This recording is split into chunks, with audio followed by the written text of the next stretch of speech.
si lo miramos al negocio lechero en particular, no es, y uno lo tuviera que definir, no es el arte de controlar variación, arte es ciencia, ¿no? Es el arte de controlar variación y manejar riesgo. Nosotros sabemos que si uno controla la variación, automáticamente controla riesgo. Y el riesgo es de muchas cosas, ¿no? De que se te enfermen las vacas, de que se te mueran, de que no den leche o de que tengas mala calidad de forraje, micotoxinas, todos esos eventos que hacen que generen ineficiencia dentro de un sistema.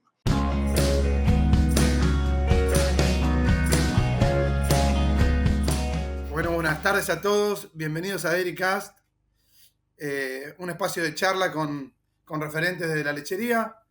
Hoy tenemos la suerte de hablar con el doctor Gustavo Schoenemann de la Universidad de Ohio y vamos a hablar sobre todo sobre dónde están las oportunidades para lograr sistemas eficientes en la producción lechera. Así que, ante nada, primero, Gustavo, buenas tardes, ¿cómo andás? Tanto tiempo. Buenas tardes, Gonzalo. Gracias por la oportunidad de poder participar con tu audiencia y poder compartir la experiencia o por ahí cosas que uno ve en distintos, no, la lechería es una cosa muy dinámica, Gonzalo. Tenemos lechería pastoril, tenemos lechería en el hemisferio sur, en el hemisferio norte, este, oeste, estabulada. O sea, creo que es un área fascinante. Para todos aquellos que trabajamos en esto, siempre encuentro que es algo que siempre hay algo para aprender. No, hay algo para aprender, hay algo para mejorar. Y es como que ha estado constantemente en estos últimos 70, 80 años cambiando. No sé si hay una mejor palabra que la describa. Sí, cambio constante, cambio constante. Así que bueno, primero, seguramente todos en la lechería en Argentina te conocen, pero danos un poco tu background de cómo llegaste a donde estás, qué estás haciendo, y para después pasar al foco de la charla de hoy. Ningún problema. Brevemente, Gonzalo, básicamente soy Gustavo Schoenemann, es mi nombre. Me recibí de veterinario, nací en Argentina, en la provincia de Buenos Aires, en el partido de Necochea. Estudié en Tandil, en la Universidad Veterinaria. Trabajé 3 años en lechería en Argentina, estuve en Salta. Conocí el norte, el noroeste de Argentina, me gustó mucho realmente.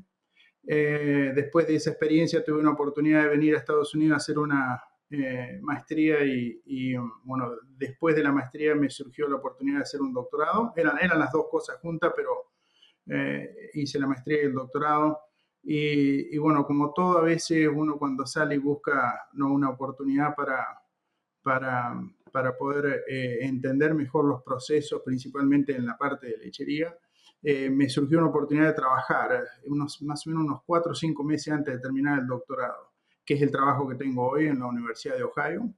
Y terminé en el principio del 2008 el doctorado, y en julio del 2008, a mediados del 2008, perdón, y un mes después de haber terminado el doctorado empecé a trabajar a donde estoy ahora, hace 16 años. Siempre en lechería y más que nada en investigación, educación, extensión, ¿viste cómo son los tipos de laburo en la facu?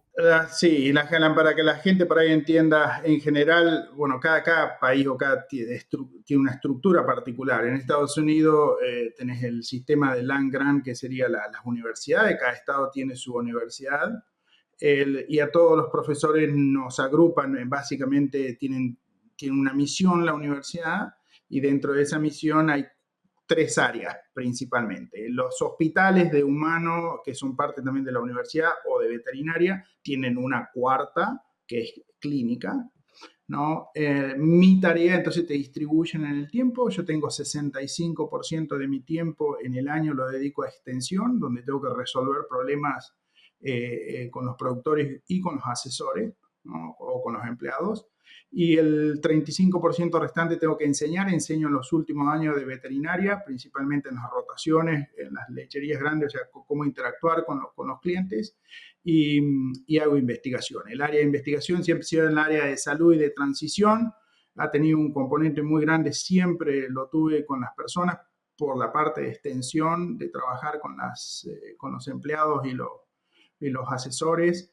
Y últimamente ha tomado un auge muy, muy fuerte la parte de precisión. Y generalmente en el caso nuestro, porque nosotros no, en extensión el que determina la necesidad es el productor, no nosotros en una institución académica.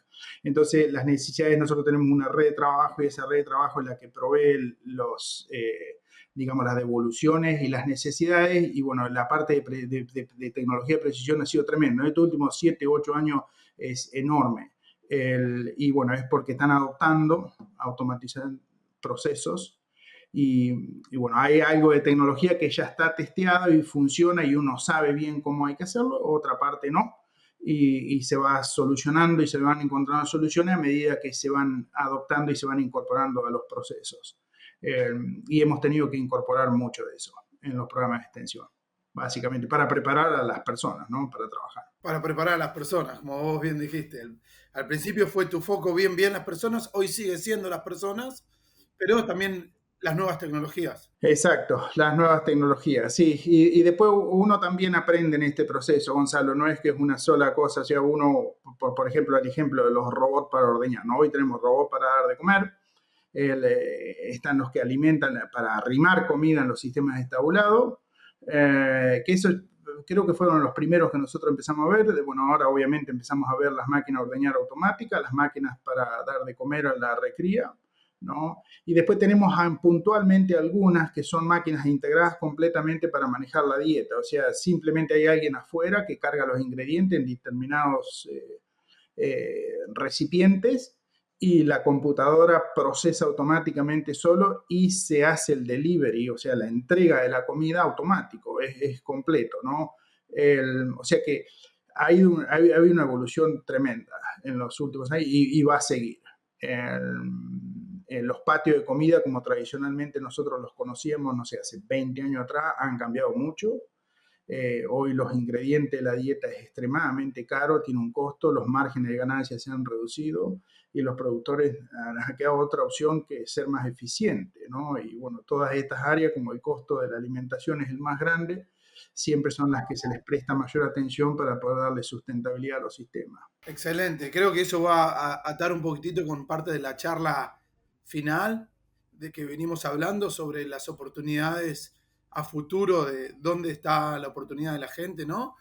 Pero para enfocarnos un poquitito, ir directo a lo que veníamos a hablar, vos nos marcaste en sí 4 puntos en los que te gustaría enfocarte en la charla para buscar maximizar eficiencia en el sistema lechero. Y me gustaría que nos expliques por qué elegir los 4 estos y tratar de cubrir lo mejor que se pueda en esta media horita que tenemos.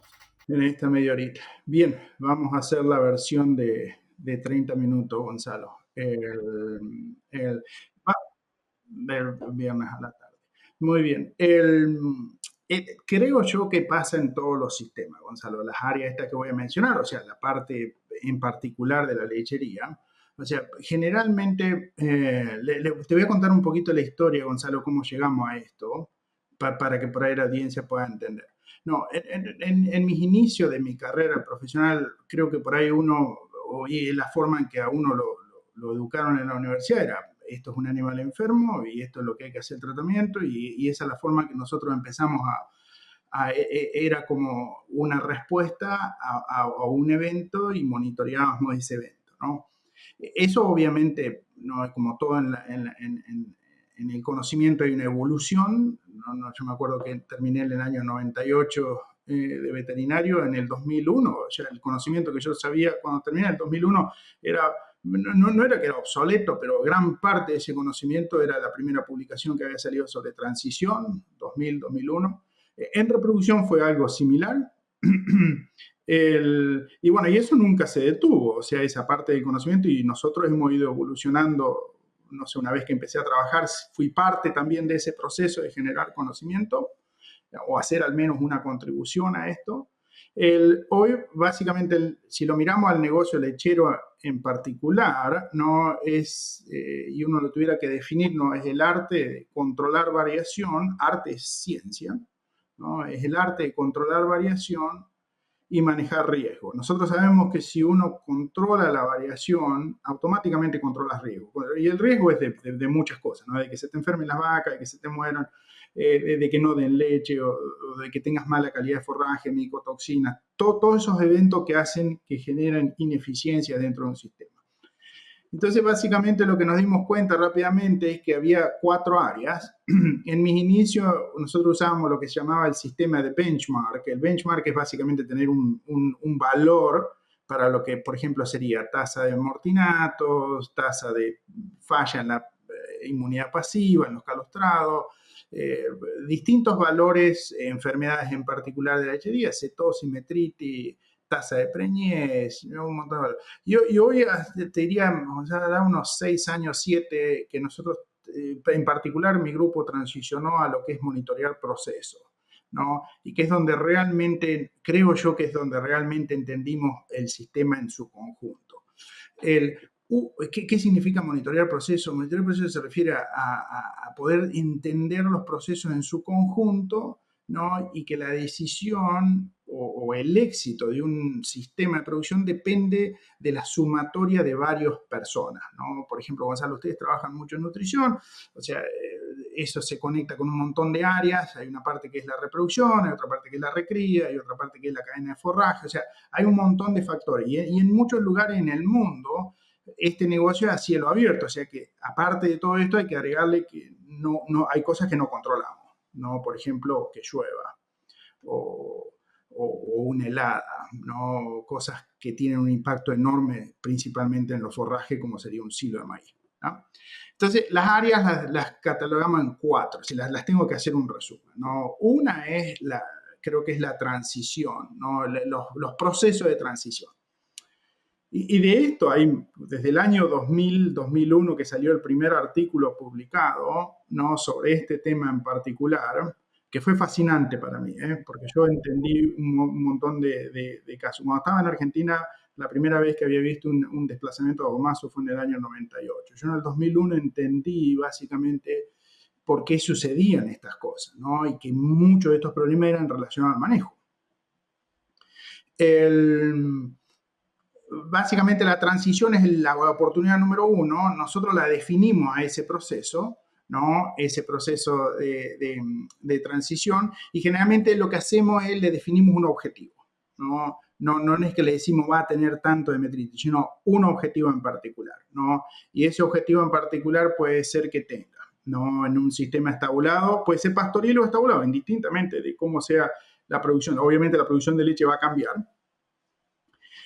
Y voy a dar un ejemplo con el sistema estabulado, Gonzalo, por ahí creo que ayuda para entender. Por ejemplo, que tenga una productividad de, doy un número, 40 litros por día, que tenga tanto de componentes, ¿no? Que tienen son los valores nutritivos, tanto de grasa y tanto de proteína, y que tenga determinada calidad de leche, menos de 150.000 de células somáticas, ¿no? Que tenga al menos, nosotros generalmente muchos de los valores los sacamos sobre el 10% de las mejores lecherías, ¿no? Esa es la forma que sacamos los valores de referencia, ¿no? En la población, usted, por ejemplo, usted, Gonzalo, tiene un grupo de consultores, un grupo de clientes donde en su consultoría, y ustedes pueden estimar en sus clientes el 10% mejor en cada área, ¿no? Esa es la forma que nosotros lo hacemos. Entonces, hoy el 10%, esto va cambiando, hoy el 10% en Estados Unidos es 28% la tasa de preñez. Entonces decimos que tenga una productividad de tantos litros de leche con tanto de grasa y tanto de proteína, que tenga una calidad de leche en particular, menos de 150.000 en células somáticas, que tenga 28% de tasa de preñez, ¿no? Y que tengan al menos 3.2 lactancia en un sistema confinado, ¿no? En un sistema pastoril puede ser 5 el número o más, porque esos son objetivos que hay que definirlo. Y que todo esto sea con un balance positivo financiero, ¿no? Entonces, ese objetivo para mí a la gente les ayuda mucho a organizarlo. Es tremendo cómo los ayuda a visualizar, ¿no? Dónde tengo que trabajar, ¿no? Esa es la transición. Nosotros nos dimos cuenta que si tienen medianamente, o sea, y lo vuelvo, voy a enfatizar esto, Gonzalo, porque creo que es importante que los sistemas sean simples, ¿no? Simples porque al final del día es el empleado el que lo tiene que llevar. Es Tom, es Raúl, es Pedro, es la persona que sea, María, Cecilia, las personas que trabajan en la lechería son las que llevan adelante estos procesos, ¿no? Entonces, que sea simple, pero informativo. Si tienen bien la transición, obviamente lo van a tener dos cosas que son importantes. Una es salud, ¿no? Y al tener salud controlas la inflamación, por lo tanto hay leche y hay reproducción, ¿no? Eso es, ya creo que la evidencia empírica, la cantidad de trabajo que hay en los últimos 40 años lo muestra. Y lo bueno de esto, Gonzalo, por ejemplo, ustedes trabajan mucho en esta área de nutrición, que hay varias formas de hacerlo bien, ¿no? No es que hay una sola forma de hacerlo, ¿no? Hay varias formas de hacerlo bien, ¿no? Por ahí esta es la parte fascinante de todo esto. Entonces yo sé que con el objetivo 1 tengo la salud y tengo la productividad. El objetivo 2 es la recría, ¿no? La recría es el programa de recría. Nosotros nos dimos cuenta que el programa de recría es fundamental porque un programa consistente de recría te genera básicamente 5 litros de leche. El potencial que tiene el programa de recría son 5 litros de leche por día de por vida en la vaca, ¿no? Es muy interesante esto, Gonzalo, lo que le pasa a la vaca, porque es parecido a lo que nos pasa a nosotros los humanos, ¿no? Por ejemplo, un ejemplo, ¿no? Que una ternera que nace y dobla el peso vivo a los 60 días, ¿no? Obviamente depende del peso al nacer que tenga, pero si nace de 40 kilos, que pese 80, eso es lo que nosotros definimos como el efecto epigenético. O sea, si no dobla el peso vivo, no lo va a poder expresar después en el tanque la leche, que es el productor hace plata con eso, ¿no? Y que obviamente después de los 60 días tiene que seguir ganando peso consistentemente, asumiendo que va a parir a los 24 meses, ¿no? Entonces nosotros nos dimos cuenta que si eso hacían, ellos tenían casi 5 kilos más de leche comparado con las que ganan 400 gramos, ¿no? Entonces hay una diferencia enorme biológica y casi 5 puntos está se preñé. O sea, no estamos hablando de 5 puntos porcentuales, estamos hablando de 5%, 5 puntos porcentuales, o sea, entre 20 y 25, ¿no? Es enorme, o sea, la recría es fundamental, nosotros tenemos definido el proceso y en el proceso que a veces se lo definimos así, o sea, en la transición está la maternidad, ¿no? Hoy en la maternidad, en las mejores lecherías que me toca ir, tenemos el 1% de terneros muertos en la maternidad. O sea, es tremendo el progreso que hemos hecho, ¿no? Es tremendo. Yo me acuerdo que hace 20 años atrás teníamos 8 o 16%, ¿no? Es tremendo en eso.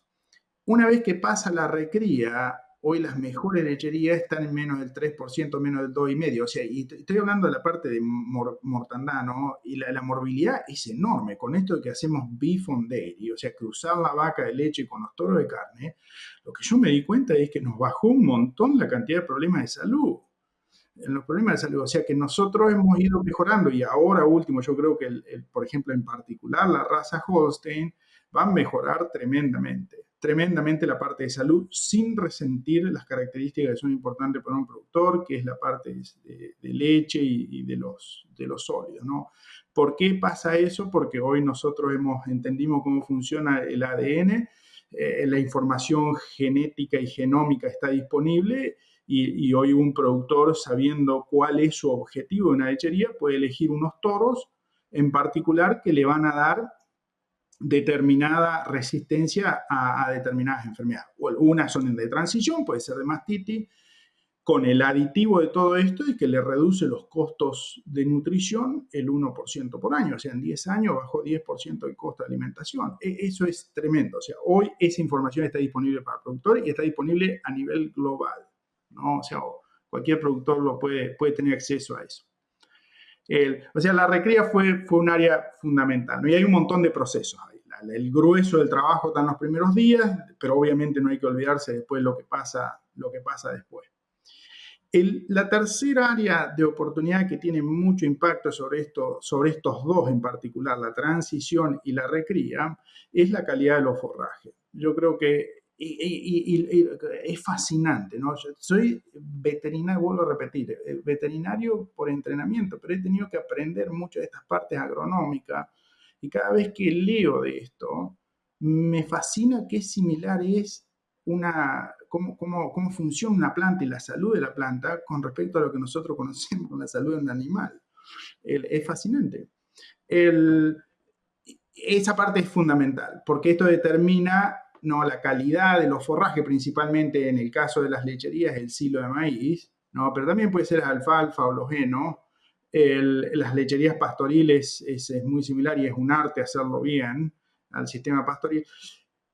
En el sistema confinado que nos dimos cuenta es que si tienen muy buena digestibilidad de la fibra, principalmente no necesitan usar tanto silo de maíz, tanto grano de maíz.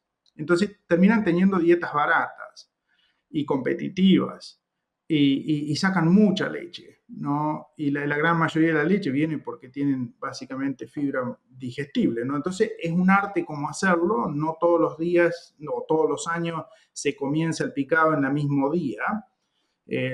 Una de las cosas que me di cuenta es la materia seca cuando inician los picados, ¿no? Y la logística que tiene cada sistema de producción armado para poder armar su silo, ¿no? ¿Cómo hicieron la logística entre la máquina, la lectura del día picado, el viento, la temperatura, el impacto enorme que tiene? Porque una vez que pasaba ese evento, que puede durar 2 semanas en una lechería o una semana, ¿no? Depende de la cantidad de hectáreas que tiene que picar, eso es para el resto del año, son 14 meses, ¿no? 12 meses o 14 meses. Y bueno, después el nutricionista o el asesor hace lo que puede con lo que ya estaba, ¿no? Con lo que ya estaba ahí adentro. O sea, si está bien, bárbaro, es mucho menos trabajo. Y si hay otras cosas que resolver, lo tiene que resolver, ¿no? Y en esta parte lo voy a resaltar porque lo he visto en el mundo, no importa si es América del Sur, del Central o América del Norte o Europa o Asia, las micotoxinas es un problema bastante serio. Y, y cuando hemos tenido cambios bruscos de clima, no cambios, estoy haciendo una evaluación de datos ahora, Gonzalo, y estoy mirando las digestibilidades de la fibra de los hilos. El año pasado nosotros tuvimos el 60% de las vacas acá en Estados Unidos en condiciones de extrema sequía, ¿no? Entonces se nota mucho la calidad de los forrajes y obviamente lo primero que pasa cuando veo eso es que acompaña todo ese proceso, se nos subieron tremendamente las micotoxinas. O sea que este año es un desafío y lo bueno es que hay soluciones para eso, ¿no? Pero bueno, esas son partes que hay que tenerlas en cuenta. Voy a cerrar esta parte de calidad de forraje diciendo lo siguiente. Yo lo que veo de los mejores productores es que hacen mucho esfuerzo en esta calidad de forraje y me llama mucho la atención qué dietas baratas tienen, ¿no? Y con qué productividad. Y es porque simplemente hicieron un esfuerzo muy grande en organizar la logística para hacer bien la cadena de forraje. Sí, un comentario exacto, generalmente yo siempre digo que los mejores tamberos que sacan más leche son los mejores productores de forraje. Generalmente son mejores en varias cosas, pero cuando empecé, viste que vos nos viste ahí en Nuevo México, primero corriendo atrás de la vaca, después tratando de solucionar problemas, y cuando solucionas problemas te terminas metiendo tarde o temprano en la comida, ayudando o haciendo.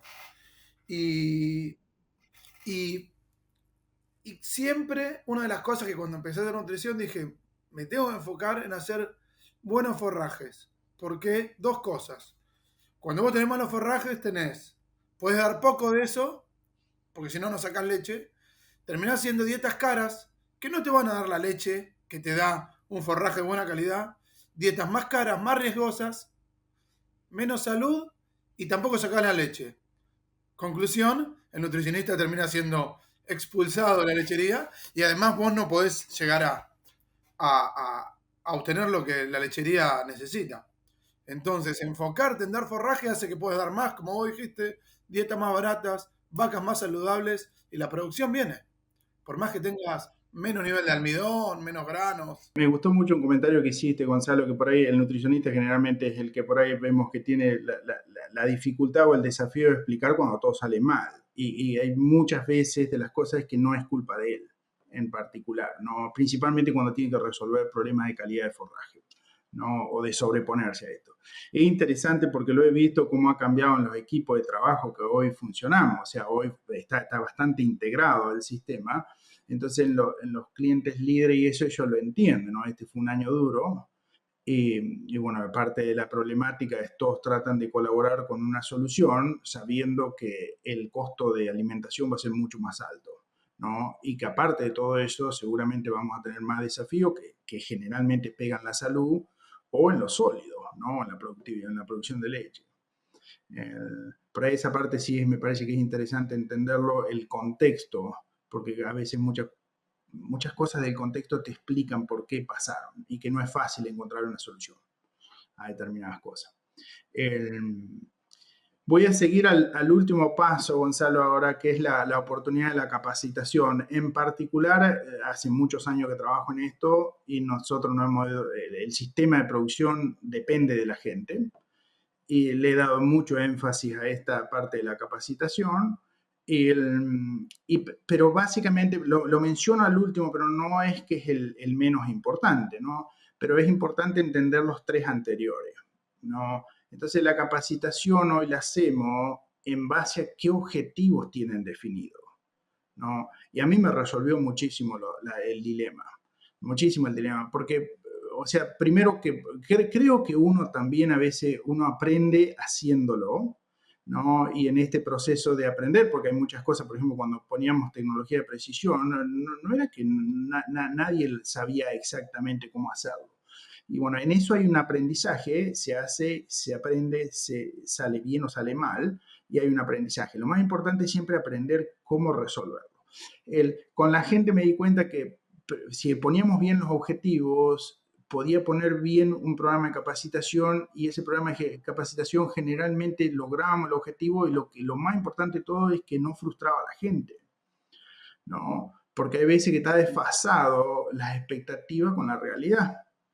Entonces, por ahí hay determinados productores que es importante tener esta conversación. Yo creo que el productor, el asesor es fundamental, no importa si es el nutricionista o es el veterinario o es el agrónomo, pero tiene que poder lograr el equipo de trabajo tener una conversación. Hay sistemas donde nosotros podemos hacer determinadas complejidades o determinadas cosas, y hay otro sistema que tiene que ser mucho más simple para poder llegar al nivel de otro productor que tiene otra inversión o otra infraestructura. Probablemente haya un periodo de 4 o 5 años para poder llegar a eso. Primero porque no tienen las instalaciones, después porque no tienen el sistema y después porque a veces tienen distinto clima. Entonces hace a que el sistema funcione. Eso me ayudó tremendamente. Yo creo que una de las cosas que por ahí hemos logrado nosotros es primero entender a la gente. Trabajar en una lechería es extremadamente duro. Creo que la gente que trabaja lo sabe. Hoy en el mundo hay un fenómeno global que las personas en el agro han migrado hacia las ciudades, es tremendo. En Europa pasa, en Italia y en el norte de Europa estuve este año en marzo y en junio, ahora este año, y es tremendo, no ha quedado nadie en lo que es la parte del agro. En Estados Unidos nos pasa lo mismo, pero en Sudamérica también pasa, ¿no? En Sudamérica también pasa, en su más y en su menos, y en Centroamérica también pasa. Estuve en Costa Rica hace 2 semanas y me quedé sorprendido porque ellos tienen el mismo dilema que nosotros, no consiguen personas.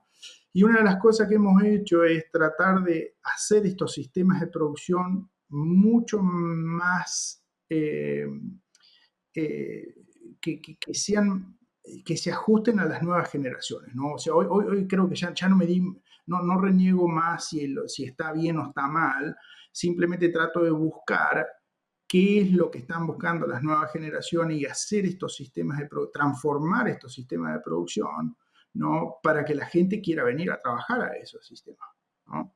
Y no es fácil, porque el productor tiene que hacer gran parte de los cambios. El primero que todo es reconocerlo. Y una vez de reconocerlo, empiezan los cambios. Y voy a mencionar 3 cambios que para mí fueron fundamentales en los sistemas. Uno, mejoramos la vivienda. No, cuando nosotros logramos mejorar la vivienda, tuvo un impacto tremendo. Tremendo a nivel de la familia y tremendo. No nos resolvió el 100% de la gente que se nos va, pero el gran porcentaje era ahí. El segundo que hicimos es resolvimos la parte de dar de comer. No, la gente, la comida, hoy vamos a lechería donde tienen la merienda, o sea, el desayuno, tiene un almuerzo caliente, una comida caliente y una merienda a la tarde, ¿no? Eso fue tremendo también. Hay personas asignadas específicamente para preparar eso. Y el otro que resolvimos fue la vestimenta, principalmente en los inviernos duros nuestros, no, que el empleado no tenga que comprar la bota, o sea, no toda la indumentaria, pero la parte que es relacionada al trabajo, no botas de goma, las mejores que hay en el mercado, la vestimenta para el frío, ¿no? Las mejores que hay en el mercado, y las lecherías han invertido tremendamente en conectividad con Internet, ¿no? Entonces le han traído un montón de oportunidades educativas para que la familia pueda tener también lo que encuentra en la ciudad. Esas creo que han sido cosas que, incluyendo acá en Estados Unidos, acá en Estados Unidos hay una diferencia entre lo que sería una ciudad y el agro, puede haber 30 años de diferencia en desarrollo. Ha sido tremendo esa parte y yo creo que está creciendo mucho más ahora la conectividad a Internet y eso ha traído un montón de oportunidades, principalmente para las generaciones nuevas, que cuando lo confronto a la generación nueva, ¿qué es lo que quiere? ¿Tiempo libre o más dinero? Y la respuesta siempre es tiempo libre, ¿no? Entonces, ¿cómo, a ver, Gonzalo, ustedes han trabajado muchísimo en esto por muchísimos años? ¿Cómo hacemos estos sistemas de producción donde funcionan todo el día y yo necesito tener, o sea, para poder dar tiempo libre necesito tener más gente, ¿no? Más personas. Y bueno, hemos automatizado mucho los procesos, no hay que integrarlo a esta automatización de procesos. Obviamente siempre no tenemos a un empleado que hace, por ejemplo, la rutina de ordeño, pero tenemos a otra persona que es el que tiene que controlar los robots, ¿no? Entonces ha habido todo un aprendizaje cómo buscamos ese balance. Pero sí está claro, creo que en el mundo nosotros vamos a tener que hacer los sistemas de producción de alimentos mucho más atractivos para las generaciones jóvenes. Sí, a mí me quedan. Estoy tomando apuntes como cuando estaba en la facu. Un montón de temas que uno los vivió también. Hay que tratar bien a la gente porque es lo que está bien, por un lado. Porque competimos contra la ciudad, que van a estar encerrados en un lugar. Porque si le damos mejor ropa, van a producir mejor. No solo no se van a ir, sino van a estar trabajando mejor. Y van a estar más seguros, ¿no? No van a tener problemas, ponerle de que, como vos decís, con unas botas las más baratas se terminan, ponerle, lastimando el pie y de golpe dejan ese trabajo porque les duele el pie todo el día. A mí me pasó en California que se fueron los tamberos y el dueño tuvo que ordeñar, automáticamente puso piso de goma que no había puesto. Pues se dio cuenta en 2 turnos que le dolía la rodilla. Y en muchos lados no tienen piso de goma. Entonces ahí le cayó la ficha. Antes de seguir al final, me encantó, tomé apuntes del principio. Uno, que es un arte, que el arte es ciencia, que es de controlar la variación, manejar el riesgo, que tenemos que apuntar que las metas, si fijamos metas, nos tenemos que comparar con el 10% superior en todos los ámbitos, ¿no? Calidad de leche, crecimiento de terneras. No, eso, Gonzalo, del 10% está bien, el 10% y es la forma que nosotros lo hacemos, pero es importante también porque como no, digamos que en la población de productores tenés un 10, 15% o 20%, depende del país, que son líderes, después tenés los seguidores y después tenés personas que hay un porcentaje, un 10, 15% tampoco que no va a cambiar, ¿no?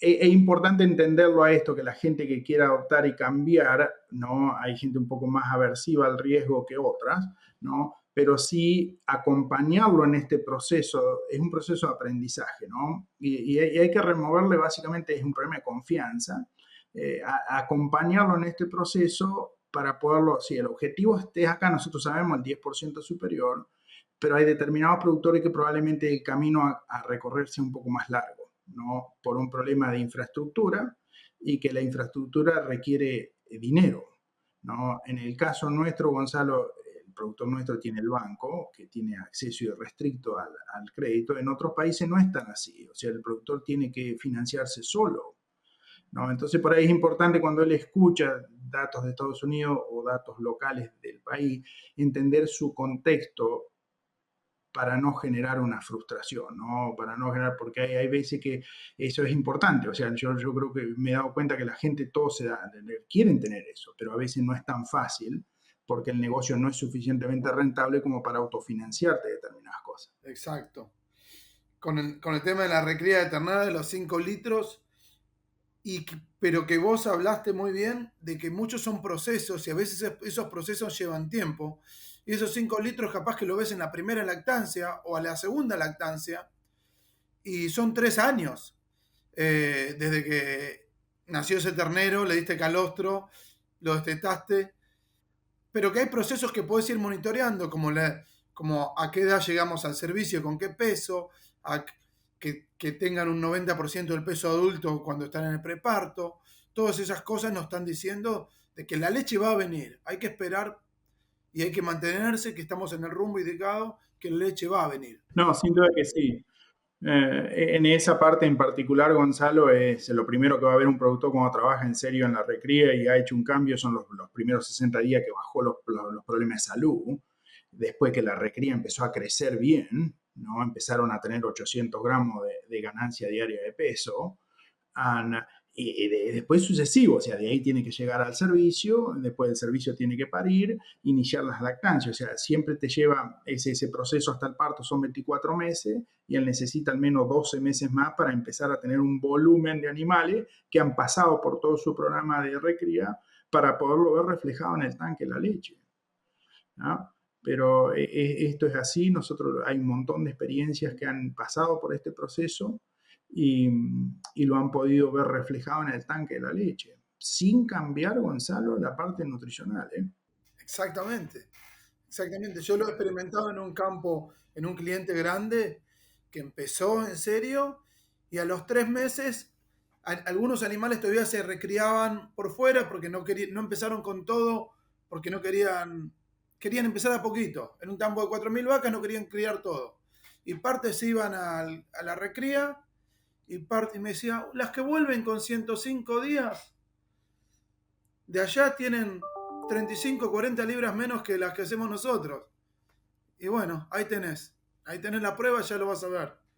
Y entonces venían y tenían 40 libras de diferencia a los 4 meses. Exactamente. Y después, para terminar, que yo estaba de acuerdo con vos con que a veces los productores se tienen que cambiar para ser competitivos, para atraer gente, ¿no? Muchas veces lo hacen para que su mismo hijo no se vaya, para que sea apetecible para el hijo. Sí, sí. Esto es todo en la transferencia del negocio de una generación a la otra, Gonzalo. No en la lechería en particular es un desafío, pero en todo otro negocio también es un desafío eso, ¿no? No necesariamente por ahí para el miembro de la familia, el hijo o la hija quiere seguir con ese negocio. Pero sí quiero hacer una cosa que es importante acá. He tenido varios ejemplos, Gonzalo, que la transición fue acompañada de tecnología, ¿no? Entonces ha habido un cambio que creo que se entendió esa parte, ¿no? Hay una transición generacional acompañado con un sistema de producción completamente distinto, con una filosofía de ver las cosas distinto, que las dos generaciones entendieron eso, ¿eh? O sea, no es que solo una. Hay otra cosa, Gonzalo, que quiero remarcar, que yo trabajo con muchos productores, yo creo que el productor quiere, a veces está focalizado en su sistema, ¿no? Y él no puede tener la oportunidad de ver otros. Hay otros productores que sí salen de sus lecherías y van a ver otro sistema. Pero quiero hacer énfasis en el asesor. El asesor necesita entender el sistema, ¿eh? Y hay una cosa que es importante, es cómo motivar a la gente, ¿eh? ¿No? Y cómo hacer preguntas relevantes para el sistema. Por ejemplo, hace un par de años puse un entrenamiento que les enseño a los nutricionistas o veterinarios cómo hablar con un productor, qué preguntas tienen que hacer, porque hay veces que empiezan a trabajar pero no necesariamente están entendiendo el sistema. Entonces esa comunicación a veces no es de la mejor forma y por ahí no permite seguir avanzando en determinadas cosas, ¿no? Entonces, una parte, si bien mencionamos al productor como un actor fundamental, también la gente que participa con nosotros, el asesor, tiene que entender y hacer el esfuerzo, ¿eh? De poder mirar un poquito más allá y traer una idea o un ejemplo o una iniciativa como para poder transformar estos sistemas. Excelente, porque no todo funciona con todos los productores distintos. Cada uno tiene su idiosincrasia y nosotros tenemos que adaptar para saber convencerlo o para saber mostrarle un mejor camino de lo que está haciendo o su siguiente paso, digamos. Creo que vamos a ir cerrando. Me gustaría cerrar, no sé si Gonzalo tenés algo, pero voy a hacer una pregunta que me ha pasado en estos últimos 20 años. No, una cosa que escucho siempre, viajo mucho, viajo en distintos lugares y siempre escucho la suerte. No tengo suerte. Este año tuvimos mala suerte. El viernes no hago esto porque es mala suerte. No, la persona A tiene más suerte que la persona B. Entonces me puse a investigar qué es la suerte, ¿no? Y lo escuchaba a veces de productores, de asesores o de los empleados, ¿no? No importaba cuál era. Y encontré que esto fue definido hace más de 2000 años, me gustó mucho la definición, por un filósofo romano que dijo que la suerte es donde confluyen la preparación con la oportunidad. ¿Ah? Yo creo que el productor tiene, el futuro es fascinante, Gonzalo, es fascinante, porque hay muy poquitos productores en el mundo, pero tienen la gran responsabilidad de producir la mayoría del alimento, ¿no? O sea que el futuro para el productor lechero es fascinante, más allá de la coyuntura estructural que puedan tener en determinado momento, ¿no? Se tienen que preparar, porque la oportunidad va a surgir, ¿no? La oportunidad, ese es el mensaje que quiero dejar, hay que prepararse, porque la oportunidad va a seguir y ahí es cuando viene la suerte. Tuviste la suerte de estar preparado para ese momento. Estar preparado, pero es imposible que uno pueda actuar de la mejor forma posible cuando la oportunidad viene y uno no está preparado, ¿no? Entonces el mensaje que quiero dejar es que hay que estar preparado. Es fascinante y no quiero decir que sea fácil, Gonzalo, ¿eh? Porque esto requiere tiempo, energía y ganas de aprender y de interactuar y aparte de equivocarse, ¿no? El éxito es la sumatoria de varias equivocaciones, ¿no? La clave está en que nosotros aprendimos de eso. Por eso que es importante, a veces lo remarco a esto, ¿no? La suerte es donde confluyen la preparación, la oportunidad. A oportunidades. Excelente, sí, yo no había leído al filósofo romano, pero como siempre miro algo de deporte, estaba viendo un canal de deporte y decían exactamente eso, que el que tiene suerte que le pegan el palo y adentro, que el que más suerte tiene siempre es el que más entrena y el que mejor trabaja. Que en algún momento le pasó que tuvo suerte y que entró. Pero si no trabajás, esa suerte no. Si no atacás, no vas a tener suerte de que peguen el palo y entre. Hay que estar preparado. Hay que estar preparado, sin duda. Exacto. Bueno, Gustavo, un gusto hablar con vos. Espero verte alguna vez por Argentina cuando vengas. Y si llegado el caso tenemos la suerte, por ahí te molestamos de nuevo para alguna específica de algún mensaje que quiera transmitir puntual en alguna reunión. Muy bien, Gonzalo. Gracias por la oportunidad. Un saludo a la audiencia y ha sido un placer poder intercambiar unas palabras con ustedes. Gracias. Muchas gracias.